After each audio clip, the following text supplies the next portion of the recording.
Welcome to Hip Hop Gems TV. Got another gem here sitting with me, man. Baltimore is in the fucking building. Yes, first ever, right? First time. Yeah. Word, Actually, yeah, man. These next rollouts is everybody's gonna be not from New York City. Yo, that's dope. That's dope, You know man. what I mean? I appreciate that. Man, you know thank you for having me here, man. I ain't even say your name yet, but here you are, man. You'll never know. Yes, It's sir. in the building, bro. Yes, man. How did you come with that name? Let's start there. Man, well, first off, man, I went by Verb way back in the day when I was attending high school in California. And cause I was always battling a lot. Cause I used a lot of action when I battled. And then after my first year in college, I went to Kansas State. I came back to Fort Irwin, California, and met up with a good friend of mine named Mischief, who was like a super duper nerd underground head. And we were just listening to like Little Brother and Foreign Exchange. Like he was putting me down with all these MCs that I never heard of before. And he knew I rhymed. He was just like, yo, you should call yourself You'll Never Know. And I asked him like, yo, like what's the science behind that? And he was just like, yo, everybody has a name. Everybody's a rapper.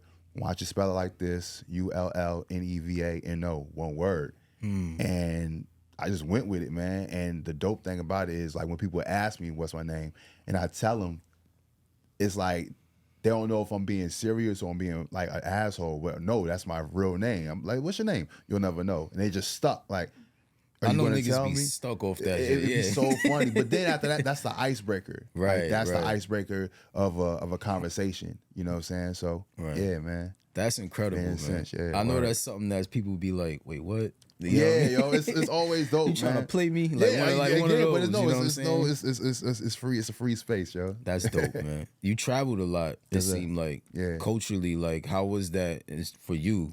And you know, just being in like different kind of spaces, man. Because it seemed like were you rapping as well while you were in these different places? Yeah. My father was in the military. Okay. I was a military brat, so I moved around a lot. Well, two places. I was in Fort Riley, Kansas, for majority of my youth, and then the rest of my youth, I was in Fort Irwin, California. Fort Irwin, California is a place that's like in the middle of nowhere. It's like 4 hours away from LA. It's a military base where people, before they go to Iraq and ship to Iraq, that's where they train at. Oh, so wow. you're meeting all these different walks of life of people, and sometimes you know your parents may get orders to go somewhere else. So you may meet a person for like 2 or 3 months, and then they got to move. So being a military brat, you meet in all these different walks of life. And that's how I developed my love for hip hop, because everybody was listening to something different. You had a dude from the South, one dude from the West Coast, East Coast, just one big melting pot of just dopeness, you know what I mean? That's fire, bro. Yeah, man. You know, that kind of goes with your name. You never know. You moving places that you would never know. Yeah, right. That's crazy. You know I what I never mean? thought of it like that. See what I did there? Yeah, I seen that. Appreciate that, yo. No doubt, brother. I want to talk about you and some of your. I guess you kind of hinted to it, but like, who were you listening to coming up? Who was some of like your early influences? You know, I always tell this story, man, because it means so much to me. My father came back from Bosnia, one of his tours from Bosnia, and I was rapping, but I didn't really know what I was doing. I think I was like in 8th grade, and he came with like a big duffel bag of mixtapes. Now you remember that mixtape, the Clue mixtapes, the K-Slaves, all that. And the main mixtape was a Tony Touch. It was 55 MCs. I forget what volume it was, but it had Triumph, Wu-Tang's Triumph on there, and it had Cannabis, A+, Mr. Cheeks, and Redman, Beast from the East. Oh, wow. That was like, when I heard that record, that's what did it. Like when I heard Cannabis's verse and Redman's verse, I was like, yo, I want to do this, yo. Wow. Just the way they bend words and put words together and was so imaginative with the wordplay, it just was striking, man. And then years on, as I got older, I tapped in with Big L.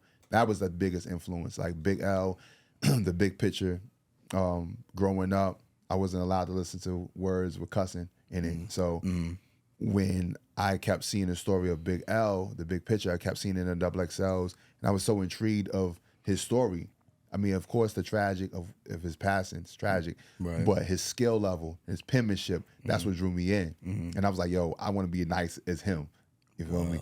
So when the big picture came out, I hollered at my mom's. I said, yo, we're going to Walmart. I don't care if we get in the edited version. I need that album. Fire. And that whole freshman year, I think it was in 2001, I listened to that whole album front to back every day. And yeah, then as the years went on, you know, I listened to cats like Black Thought, Blue, Elzai, Fonte. Those are the dudes that I actually look up to as far as my penmanship. Like I want to be as, if not as dope, but just as near a penmanship level with them dudes, yo. What you hear in a lot of your stuff, man, definitely hear that. Them being an influence to who you are. Yeah. You know what I mean? Bro, that's incredible, man. Thanks, man. Yeah. Did you ever get a chance to see L's mural? You said L? Yeah, Big L's mural on. Oh yeah, actually, yeah, we did. This is a few years back. We was actually shooting a video. Myself and Elijah Marsalis, we did a song produced by Man He called "Check Me Out," and we shot it at Rucker Park. Fire. And you know, I had to see the mural. Yeah, and just being at the mural, man, gave me chills, yo. Because I'm just like, yo, this is what Big L. Yep, those buildings across the street from that mural. That's where he's from. So crazy. Yeah, man. Crazy. That whole side, man. Even L's career was tragically cut short. Right, but, man. Right. Definitely one of NYC's prominent rappers, bro. Yeah, you know what I'm saying? Your project Concord. Yes. You captured a time for me, which I remember when the Concords came out. I also remember the Hoyas, the Georgetown Hoyas, the whole Iverson when he was there. Yeah. You got to tell us about the inspiration behind that, man. Because I know a lot of your stuff is conceptual towards sports and towards that time. How did you come up with the name, and what made you want to go that route? Man, with Concords, produced by Elijah Marsalis. Yes. Norfolk producer, incredible, yo. Before that, 3 years ago? I think 5 years ago, we did Dust and Grime. And literally after the project was finished, like he already knew I was like doing stuff infusing 90s basketball with hip hop, which is my two loves. And he was like, yo, your next project, yo, we should do a project called Concords. And I was like, what's up with that? And he was just like, yo, it's a classic silhouette. And I think the music that we make, he was that confident. I think the music that we make is classic material. So we just ran with it, man. And we was working on that. Like literally after Dust and Grime, we've been working on that for like about 3 to 5 years, man. 3 to 5 years. But the reason why it took that long was because I was working on other projects as well. So once I got, what I had on my plate out the way, I locked in and was just like, yo, let's finish this project up, yo. Wow. Were those features, or these were just personal projects that you was working on? No, these were personal projects. I was working on personal projects. I was working on I was working on The Ghost of Reggie Lewis. I was working on No Blood, No Foul. And what other joint I think I was working on Baby Jordan as well. And on top of, dipping and dabbling with Concords, yo. God damn. How was that, man? Like, I mean, you gotta literally lock in for different, or find different pockets, so to speak. Right. So how was that for you? Man, I just like writing, yo. Like I'm just one of them dudes that's like, either if it's 8 bars, 4 bars, or 16 or 24. I just like writing, yo, and usually I'll like sit with beats and just vibe out to them. But it wasn't an issue, man. Like I have an organized set in my memos of like what joints I need to do. Like I always have a goal in mind of what records I need to work on. You know what I'm saying, per day. So it just came out like that. Wow. Talk about, you saying you love writing. Yes, sir. Talk about experiences with writer's block. Have you had any, or is it something that you push through to be like, all right, you know what, I'll jot a word down, and that'll kind of spark an idea for me. Dang, I try not to dive into writer's block. I try not to think about it. Like it's just like one of the things. Just go. But I will say, if anything's happening to me like personally, I know a lot of people will be like, yo, you gotta use that energy to jot to get that out. Sometimes it depends, especially like with job wise and whatever. If I'm not working, whatever, that kind of, I could probably get writer's block for it, because I'm like, yo, I'm trying to think about income. You feel me? Like I'm not thinking about writing rhymes, but but besides that, man, I enjoy just writing, yo. I try to avoid the block. I think my last blockage was Man, it's been some years, man. Really? Yeah. I feel like with even listening to you, man, and your love for writing, you ever thought about putting out a book or like writing something like that? I thought like about a lyric book, even if that. You said a lyric book? Yeah. Nah, but I thought about writing, like maybe like, you know, dabbling into writing about my upbringing as a military brat. Because I was born in Baltimore, but I wasn't raised in Baltimore. So when I moved back, it was like things was brand new to me. You know, just the way how people move and all that. You know, you could say that I was green. You know what I'm saying? I understand how to move streetwise, whatever. You know, cause just being brought up in I guess structured household. Then moving to Baltimore, it's like not chaotic, you know, but trying to balance out being a civilian with, yeah, you get what I'm saying? I get what you're saying. Yeah. We got to tap into Baltimore because for me, I love The Wire. So The Wire is like my number one show ever. Yeah. A lot of, I would say some New Yorkers who don't know, there's a bit of a blockage there where it's like, oh, we only see it this way. But I know there's a lot of things blooming in the city. How's the scene out there? Man, the city is dope. The scene is dope. It's so, I can make a laundry list of like cats out there, yo. And it's about community too. You know what I'm saying? A lot of people, I could list like J Royale, Ill Conscious. J Royale, shout out J Royale. Shout out to Jay. Ill Conscious, Jamil Honesty, Guy Grams, Dirt Platoon, Icon of God, God Sends Beats, Chase Ultra. Just so many. Jamil's actually supposed to come up here. Oh yeah, yo, he's a good dude, man. And his beats is crazy. Yeah, but it's the scene is just, it's one of them scenes where like we coming. We're not we're under the radar, but we're pushing through the freaking, you know what I'm saying? We buried underground, but we really pushing to get, you know, really known out there, man. And yeah, it's just a beautiful city, man. That's dope. Beautiful city. Everybody tries to, you know, brandish of how like the city is with the crime. There's crime everywhere, yo. But it sucks that they don't talk about the goodness of Baltimore and the goodness that we do for the city as far as the festivals and music and art festivals, yo. You see that? You see that's something like, you know, as a New Yorker, I don't hear about that shit until I meet somebody like you. Yes, sir. You know what I'm saying? And that's I think that's problematic, man. We like that shit has to change. The narrative behind that shit has to change. Like bro. It's just crazy when I tell people you're from Baltimore, they be like, whoa. Yeah, you from Baltimore. What? I'm like, look, don't do that, man. Right. If you haven't did your research of you know the city, you know, don't say anything. Man. And think about it, like again, a lot of us, I love The Wire, so everybody's going by like what we literally saw. You know what I mean? And that's not. I mean, it's art, you know what I'm saying? But that's not a reflection of like what's really going on. Exactly. There, you know what I'm saying? Yeah. You made quite the way for yourself, man. I want to say last year you was on Rosenberg. Was that last year? No, it was this year. It was this year. Yeah. So you've been killing things as far as getting on placements, getting on playlists, being featured on different records, man. How does all of that come about? How do you feel about all of that as far as an MC, man? You feel like, yo, I still got my ways to go, or you starting to feel like, yo, people really kind of taking note to who you are? I feel like I still have some ways to go. Like when the Rosenberg situation happened, this was like at the end of January. I was ecstatic, like, cause I didn't know he was gonna play it. You know, it was just one of them things where I was just sending out emails and I was just surprised that it ended up on the playlist. You know. Fire. And that was one of the goals on my bucket list to be on Hot 97, you know. So, you know, there's still places I want to be on, Top Shelf Premium, Show Off Radio with Static. Sway in the Morning. So, you know, I feel like I still need to get my bars, like let them know that I'm nice, yo. Like I'm there, but nah, I still need to let them know that I'm here. You feel me? Got you. And that's something that I feel like, man, you making ways with that shit though, bro. Thank you, man. You know what I mean? Word. Absolutely. How is this the rest of the year looking for you project wise, man? Man, doing a lot of features. I'm working on Playground Legend, produced by Ray Robinson. I think he's based out in Boston.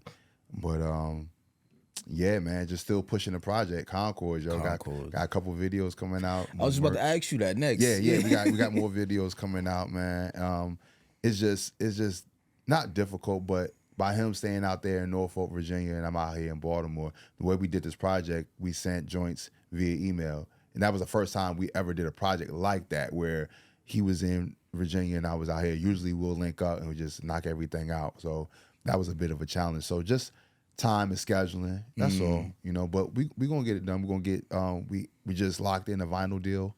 You know what I mean? So, you know, congrats on that. Yeah, thank you. You know what I'm Congrats saying? on that. So in June, we supposed to be getting some vinyl. That's dope. For Concords. Yeah, man. Man, that's amazing. Vinyl, yo, like, come on, man. And that's well, in this scene, that's like a big deal. Yeah. You know what I'm saying? Absolutely. Like, which, you know, a lot of people who are on the outs of the scene would not, they don't get it. Like, I talk to certain people and they like, niggas still make vinyl? I'm like, yeah. Bro. Yeah, vinyl is a big deal. Right. You know? Yeah. So you landing a vinyl deal situation is huge. Congrats for it, bro. Thank you, man. Absolutely, man. Thank you. But it's gonna be for Concord? Yep. Oh, that's big. Yeah, man. That's dope. So man. we already got the layout as far as like how the vinyl's gonna look. I'm excited about it, man. I'm happy for you. I'm brother. excited. That's dope. And a lot of MCs can relate that a vinyl that's like a Larry O'Brien trophy. It is. You know and you said it so fast. I'm like, wait, huh? I had to catch myself. Yeah, like, oh yo. no, that's beautiful. Yeah, man. yo, because like MCs work so hard bro. to get to that point, just to say like, yo, I got some vinyl. You know what I mean? I got my joints on wax. Yo, like, man, vinyls, the cassettes, even the joints I got sitting right here, Yes, like. sir. You know, well, you gifted me those two. I appreciate that. No doubt, man. The other ones, other one was gifted to me. The other one I bought. These shits is it's trophies. Yeah. You know what I'm saying? It's trophies to y'all as the artists. Like, people still buy those. People still buy vinyls. People still buy tapes. People still buy CDs. Yep. These are things that keeps you guys going. Yep. You know what I'm saying? Absolutely. A lot of that, like, again, you know, it's just one of those situations where people kind of, if you know, you know. If you on the outs, then it's just like, what's the big deal? It's a tape. Or what's the big deal? It's a vinyl. Man, if they had any clue, overseas, them joints Overseas, go. they go. They go, man. They are copping those, yo. It's like if that energy was applied here in the States, I don't know why it's like that, yo. the scene would be in a whole different market. It would be in a whole different tax bracket. You know, everybody would be selling out, of course, but then there will be like, maybe there'll be more radio spins. Maybe we won't have to hear underground hip hop on the radio late at night. We'll hear it prime time, you know what I'm saying? But the people overseas appreciate it. And that's amazing. Yeah, bro. man. You know, and that's a testament to you and to, you know, your peers. Y'all putting in that work, man. Word, man. Thank you. Absolutely. You with the 90s basketball. Yes, what sir. is it about 90s basketball? Because I'm a 90s basketball fiend. But what is it about 90s basketball that is like I guess it catapults really just your projects, really, because a lot of it is I don't know, yo. It was such a dope era. Like, it was just such a dope time, just from the way the ball players played, even a style of dressing. You know what I mean? But a lot of those projects stem from listening to like watching N1 mixtapes. Remember the N1 mixtapes? Of course. Yeah. So Used to buy those right over here, Jamaica Avenue. Oh, okay. Yeah, that's what's right up. over here. But yeah, man. I played ball, but my love for hip hop and basketball came from the N1 mixtape. When I first seen the N1 mixtape with Skip to My Lou, I was hooked. Because I didn't know like the backdrop of the music, yo. I'm just like, yo, who High Tech played that record 199. I'm like, yo, what is this? Back then I didn't know, but it sounded good. And then just from watching basketball and the music playing, it just went hand in hand. Yeah, it was just a perfect marriage. But if you think about the music that was playing, a lot of that stuff wasn't even mainstream music. That came from rock is underground. you know man. what I'm saying? Yeah, yo. So that just it just goes to show hip hop, and that's just the sound, bro. But a lot of people say that ball players want to rap and rappers want to play ball. You know what I'm saying? Same thing with comedians. They say comedians want to rap and rappers want to be comedians. Yo. So it's one of those things where it could be a perfect marriage. Yo. Absolutely, man. And then in today's time, I think we're seeing enough of that. Yeah, I think we're seeing enough of that, man. Give us a gem, my brother, before I let you depart up out of here. no doubt, man. I would say, just keep pushing, man. You don't know who is listening, and everybody's ear is different. Your music may not be for, you know, A, B, and C, but it may be for the next person. You feel me? So don't get discouraged. Just keep going, and there's money out here for everybody, yo. I mean, shit, you about to be making it to vinyl deal. Congrats to you bro. again, my Thank you, brother. man. Before one more question, though. Yes, sir. What would you say the message is in your music, bro? Dang, that's a good question, yo. I don't really care, yo. Just have fun with it. Just have fun with it. I consider my music to be realistic. Also cater to blue collar workers, like everyday workers, everyday people. Because and I don't mean to cut your wisdom, but Concord definitely took me to, like, I guess, like that right there, that feeling, where it was like, this is like an album for like the everyday guy who's getting up, working, and you understand what I'm saying? Absolutely, because I just rhyme what I know. You know what I'm saying? I'm not a street dude, none of that. Not to discredit that, because I like some of that stuff, like the West Side Guns and Rome Street. Yeah. I love that stuff. But, you know, I know my truth, you know what I'm saying? And I know my truth as an MC, and my parents always told me, present your truth as is, yo, and people will gravitate that, you know what I'm saying? Absolutely. And I've stuck to that for 37 years. Yo, salute, brother. Yeah. And again, salute on the project, bro. Man, it's been in the rotation, man. Man, I appreciate you, I think for you to kind of just really lock in on that era, that 95 team or that that just spoke volumes to me, man. Thank you, man. No doubt. You'll never know. HHGTV, my brother, I appreciate you, man. Appreciate you. Thank you for having me. No doubt, man. I appreciate you making the way. Thank you. There you go, man. We out of here, brother.